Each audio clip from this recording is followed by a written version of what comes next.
هذه الحلقة 27 عن رمضان الحقيقي الذي ضاع منذ زمن. كما قلنا نحن على أبواب رمضان، وهو شهر ثابت لا يدور في فصل الشتاء في ليالي الطوال من 6 ديسمبر إلى غاية 4 جون.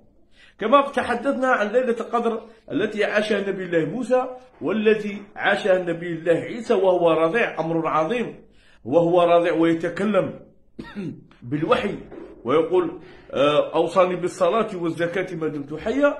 إذا كما ورجعنا إلى الآية أو سورة الدخان الذي قال فيها حاميم والكتاب المبين إنا أنزلناه في ليلة مباركة إنها ليلة مبروكة ليلة القدر إنا كنا منذرين فيها يفرق كل أمر حكيم أمرا من عندنا إنا كنا مرسلين.